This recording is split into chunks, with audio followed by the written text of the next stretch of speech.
मास्तर ने हड़ताल कई हलो रोड ते अब खैर ताई छला आयो बुख है चो चो डाढे पगार वधायो बुख है अब ठीक है तव्हांजो भलो कयूं था हलो घर हलो हली ॿार पढ़ायो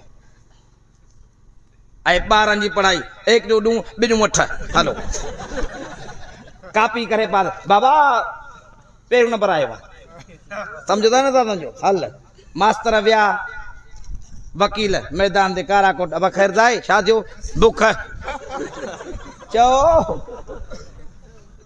काराकोट छा लाइ आयो बुख छा लाइ आयो बुख अब तव्हांजो मुतालबो पूरो थींदो अब 5 रुपया न ॾियो हलो हलो मास्तर ने वकील जा असांजो कमु थी वियो हुन बजे असांजो कमु थी वियो हाणे वरी छा थिए अब हेॾे चओ डॉक्टर हड़ताल छा थियो बुख डॉक्टर खे अॼु ॾींहं ताईं 4000 तनख़्वाह वारो मौलवी 4000 पघार ऐं पघार वरी किथों मिले जुमू चए थो त महीने में 100 रुपया आउं ॾींदुसि खुदू थो चए त 200 रुपया आउं ॾींदुसि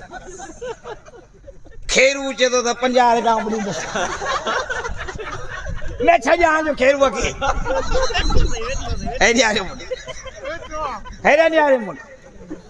रबू थो चए त 2 रुपया आउं ॾींदुसि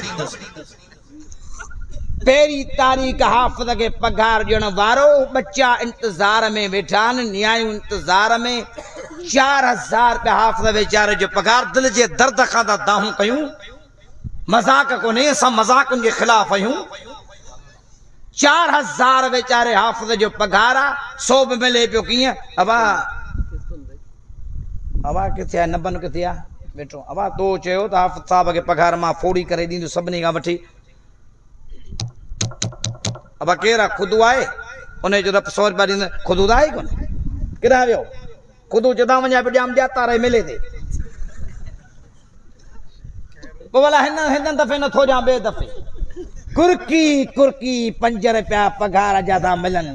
ऐं थाणे ते जेको बदिजे साईं मां 5 लख रुपया ॾियण लाइ तयारु आहियां तोखे छॾियोसि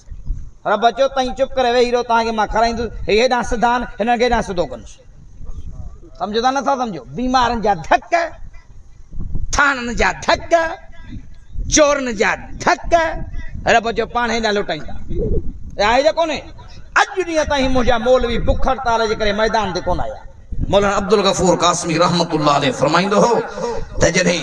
ॻिझ खे बुख लॻंदी आहे त रब ढोर मारींदो आहे मुले खे बुख लॻंदी आहे त रब ॻोठ जो वॾेरो मारींदो आहे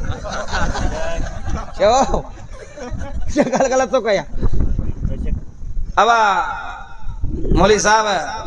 वेस वियो वफ़ात करे पोइ अचिजो 40 ॾींहं अचिजो हिकिड़ी राति ख़त्मु ॿी राति ख़त्मु टी राति ख़त्मु 40 ॾींहं जेसीं थियनि इन विच में ॿियो मरी वेंदो रब जो तई पिया खाओ सम्झो सुभान